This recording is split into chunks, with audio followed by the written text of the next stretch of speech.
네, 오늘 우리에게 주신 하나님의 말씀은 누가복음 7장 36절에서 50절까지 말씀입니다. 누가복음 7장 36절에서 50절까지 말씀입니다.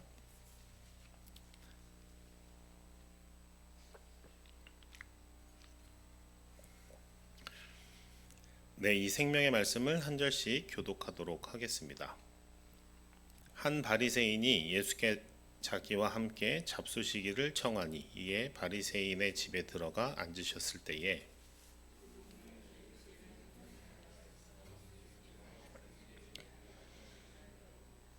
향유 담은 옥합을 가지고 와서 예수의 뒤로 그 발 곁에 서서 울며 눈물로 그 발을 적시고 자기 머리털로 닦고 그 발에 입 맞추고 향유를 부으니 예수를 청한 바리새인이 그것을 보고 마음에 이르되 이 사람이 만일 선지자라면 자기를 만지는 이 여자가 누구며 어떠한 자 곧 죄 있는 줄 알았으리라 하거늘 예수께서 대답하여 이르시되 시몬아 내가 내게 이를 말이 있다 하시니 그가 이르되 선생님 말씀하소서. 빚주는 사람에게 빚진 자가 둘이 있어 하나는 500데나리온을 졌고 하나는 50데나리온을 졌는데 갚을 것이 없으므로 둘 다 탕감하여 주었으니 둘 중에 누가 그를 더 사랑하겠느냐. 시몬이 대답하여 이르되 내 생각에는 많이 탕감함을 받은 자니이다. 이르시되 내 판단이 옳다 하시고 그 여자를 돌아보시며 시몬에게 이르시되 이 여자를 보느냐. 내가 네 집에 들어올 때 너는 내게 발 씻을 물도 주지 아니하였으되 이 여자는 눈물로 내 발을 적시고 그 머리털로 닦았으며 너는 내게 입 맞추지 아니하였으되 그는 내가 들어올 때부터 내 발에 입 맞추기를 그치지 아니하였으며 너는 내 머리에 감람유도 붓지 아니하였으되 그는 향유를 내 발에 부었느니라. 이러므로 내가 내게 말하노니 그의 많은 죄가 사하여 졌도다. 이는 그의 사랑함이 많음이라. 사함을 받은 일이 적은 자는 적게 사랑하느니라. 이에 여자에게 이르시되 내 죄 사함을 받았느니라 하시니 함께 앉아 있는 자들이 속으로 말하되 이가 누구이기에 죄도 사하는가 하더라. 예수께서 여자에게 이르시되 내 믿음이 너를 구원하였으니 평안히 가라 하시니라. 아멘. 네, 방금 읽은 오늘 누가복음 본문에는 세 명의 사람이 등장하죠. 첫 번째는 예수님이고 두 번째는 시몬이라는 이름의 바리새인입니다. 그러니까 이제 이름이 시몬이니까 베드로인가 이렇게 베드로한테 말씀하시나 생각하실 수 있는데 베드로가 아니고 동일한 동명이인의 시몬이라는 바리새인이고 그리고 마지막 한 사람은 이 동네에서 죄인으로 소문난 죄인이라고 낙인 찍힌 이름이 알려지지 않은 한 여인입니다. 27절에 보면 그 동네에 죄를 지은 한 여자가 있어 라고 이렇게 기록이 되었을 만큼 이 여자는 이 여자가 죄인인 것이 그 동네에서 그 근방에서 아주 소문이 나 있어서 누구든지 이 사람이 죄인인 것을 알 수 있는 그러한 여인입니다. 그래서 일부 성경학자들은 이 여인이 딱 봐도 죄인이구나 누구나 이 사람이 죄인이구나를 알 수 있었기 때문에 이 사람의 죄는 이 공개적이었어야 할 것이고 그렇기 때문에 아마도 이 여자가 몸을 파는 그런 직업을 가진 당시 율법적으로 부정한 여인이었을 것이다. 이렇게 이야기하기도 합니다. 네, 오늘은 이 말씀을 통해서 오늘 본문 말씀을 통해서 구원에 이르게 하는 그 믿음은 어떤 믿음일까? 또 어떻게 그런 믿음을 가지고 살아갈 수 있을까를 한번 생각해 보면 좋을 것 같습니다. 네, 말씀드리는 것처럼 오늘 본문에서는 이 가장 이질적인 두 사람이 등장합니다. 그래서 이 본문을 대하거나 듣는 사람들로 하여금 일단 등장부터 긴장감을 고조시키는 것이죠. 일상 속에서 정결한 것과 부정한 것을 구별하고 또 가르치는 일을 주된 자신의 소명으로 삼는 사람 그리고 자신도 철저히 율법을 지키기로 유명한 종교 지도자라고 볼 수 있을까요? 바리새인이 등장하고요. 또 자타공인 그 지역의 대표적인 부정한 죄인 한 여인이 예수님을 사이에 두고 한 공간 안에 머물고 있습니다. 먼저 이 시몬이라는 이름의 바리새인은 스스로가 의롭다라고 여기는 소위 자력 구원, 내가 구원을 이룰 수 있다라고 생각하는 대표적인 인물이 될 것이고요. 또 그 시몬의 집에서 잔치가 베풀어지고 예수님을 자신의 집에 초대하는 것이죠. 아마도 예수님에 대한 대중들의 관심과 여론이 형성이 되니까 동네 사람들을 의식해서 예수님을 초청하지 않았나라고 보여질 수 있을 것 같습니다. 그렇지만 예수님을 진심으로 귀하게 여기고 또 진심으로 예수님을 섬기고자 하는 마음에 이 잔치를 베풀고 초청한 것은 아닌 것으로 생각할 수 있어요. 왜 그러냐면 이 44절 이후에 예수님이 말씀하신 것처럼 이 당시 유대인 관습상 손님에게 행하는 이 기본적인 예절도 시몬이 하지 않고 있기 때문에, 결례를 행하고 있기 때문에 그렇습니다. 시몬이 자기가 바리새인이고 신분이 높은 사람이기 때문에 꼭 직접 예수님이 뭐 세족식을 했던 것처럼 그렇게 할 필요는 없어요. 그러니까 손님의 발을 자기가 직접 닦아줄 필요는 없지만 자신의 종을 시켜서 발 씻을 물을 내어주거나 이제 이렇게 하는 것은 아주 기본적인 당시의 관습이자 매너였거든요. 근데 그렇게 하지 않은 것으로 여겨질 수 있어요. 왜 그러냐면 이 여인이 예수님의 발을 씻기는 장면이 나온다는 것이나 아니면 예수님이 또 그것을 이렇게 꼬집어서 이야기하시잖아요. 너는 발을 씻기지도 않았지만 이런 식으로. 그러니까 이제 그러한 결례가 있었던 것으로 볼 수 있을 것 같습니다. 그러면 율법학자이자 바리새인인 이 시몬이 물론 이제 종교적인 관습이 아니니까 상관없어 뭐 이러지는 않았겠죠. 당시 자신의 신분과 체면이 있는데, 결례를 행한다라는 것은 자신의 체면을 스스로 깎아먹는 일이 될 수도 있는 거잖아요. 그래서 저 시몬은 굉장히 무례하고 그냥 뭐랄까요, 좀 기본이 안 된 사람이야 뭐 이런 평판이 들을 수도 있을 텐데, 이 시몬이 왜 이런 결례를 행했을까를 한번 생각해 볼 수 있을 것 같아요. 왜 그럴까? 무례한 행동을 해서 이 평판이 깎이는 것보다 오히려 이런 결례를 행하는 것이 자신에게 조금 더 큰 이익이 있다라고 여기기 때문에 결례를 행하겠죠. 그러면 그 이익은 무엇일까? 그것은 아마도 일종의 메시지를 주는 것이라고 생각해 볼 수 있을 것 같아요. 어떤 메시지일까요? 시몬이 이 자기 집에 모여 있는 다른 바리새인들에게 자신이 예수님을 초청한 것은 뭔가 그 시대와 그 동네의 분위기 정황상 이렇게 한 것이긴 하지만, 자기가 진짜로 예수님을 어떤 뭐 메시아로 여긴다든지 뭐 위대한 선지자로 여겨서 그렇게 한 것은 아니다라는 것을 일부러 드러내 보이는 것이죠. 그래서 예수님과는 일정의 거리두기를 하는 것이고, 주변에 자기 집에 모여 있는 다른 바리새인들에게는 이러한 결례를 행함으로써 여전히 그들과 나는 같은 편이다. 나는 예수님께 완전히 이렇게 뭐랄까요? 의지하거나 그분을 완전히 메시아로 인정하는 그런 부류의 사람은 아니다라는 메시지를 주고 있는 것이죠.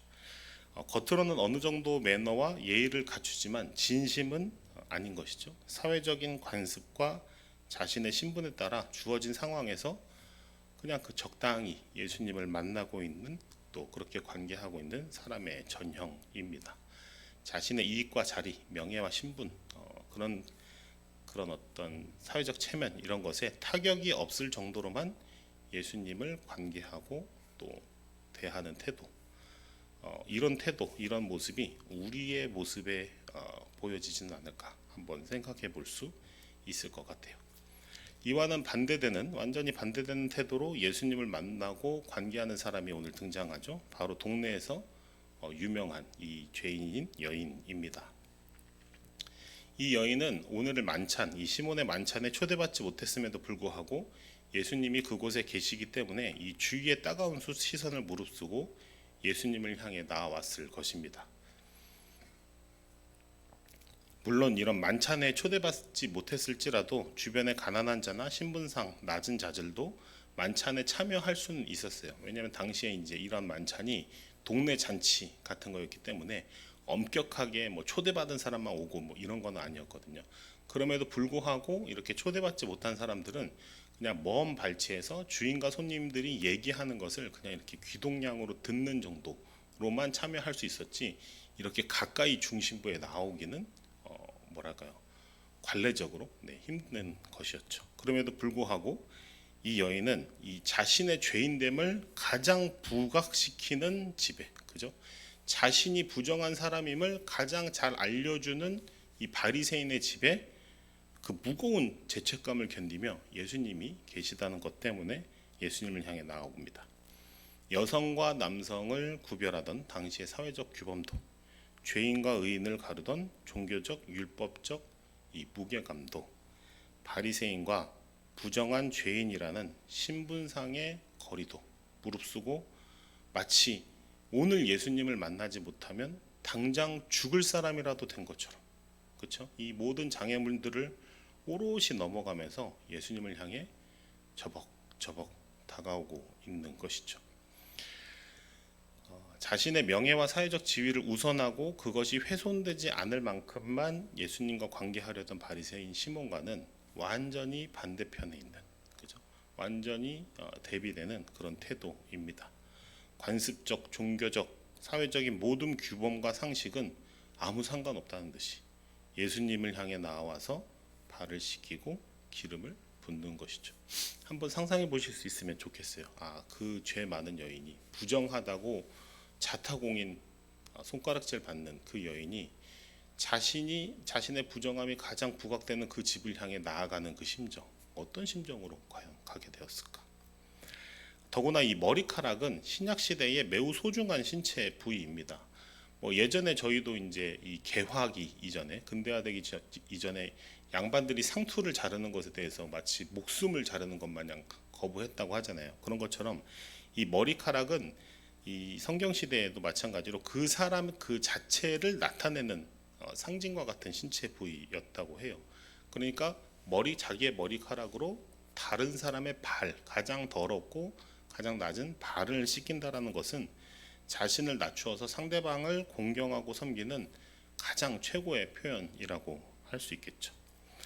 도대체 그러면 무엇이 이 여인으로 하여금 이렇게 당장 예수님을 만나지 않으면 죽기라도 할 만큼 절박하고 긴급하게 만들었을까? 그 이유가 정확히 나와 있지는 않죠, 성경에. 그래서 구체적으로 어떤 일들이 있었는지, 어떠한 마음이었는지는 알 수 없지만 분명한 것은 이 여인은 자신의 죄의 실존을 해결할 수 있는 방법이 자기 자신에게는 있지 않다. 그죠? 그래서 오직 모든 것으로 또 전적으로 예수님을 의지하고 의존해서 자신의 전 존재를 걸고 예수님께 아주 절박하고 진실되게 나아오고 있다라는 것만큼은 분명한 것이죠. 이러한 이 여인을 향해서 예수님은 50절에 다음과 같이 말씀하시죠. 예수께서 여자에게 이르시되 내 믿음이 너를 구원하였으니 평안히 가라 하시니라. 예수님이 말씀하신 이 여인을 구원에 이르게 한 믿음은 어떤 믿음이었을까요? 비싼 향유를 드렸기 때문일까요? 아니면 자신의 머리털로 상대방의 발을 씻을 만큼의 어떤 그런 상식을 뛰어넘는 행위가 있었기 때문이었을까요? 그러한 것들은 아니었을 것 같아요. 어떤 믿음이었을까? 모든 이 적대적인 상황에도 불구하고 예수님을 찾아와서 예수님께 완전히 전적으로 의탁하는 믿음, 바로 그 믿음일 것입니다. 자신에게는 죄의 문제를 혹은 자신이 처해져 있는 이 상황을 타개할 수 있는 능력이 전혀 없고 이 구원의 문제 앞에서는 전적으로 무능할 수밖에 없음을 인정하는 믿음, 바로 그 믿음이죠. 예수님만을 완전히 의지하는 삶의 지향, 이것이 바로 구원에 이르는 믿음일 것입니다. 자신의 상황과 환경에 따라서 적절히 타협하고 적당히 의지하는, 적당히 이용하는 이 바리새인 시몬과는 완전히 대조되는 삶의 태도이자 믿음인 것이죠. 말씀을 정리하겠습니다. 우리는 예수님을 어떻게 만나고 계십니까? 바리새인 시몬과 같이 우리 집에 초대한 어느 정도 중요한 손님, 내 사회적 신분과 이익과 명예를 위해서 적당히 거리를 두고 만나가며 타협해야 하는 분으로 생각하고 있지는 않나요?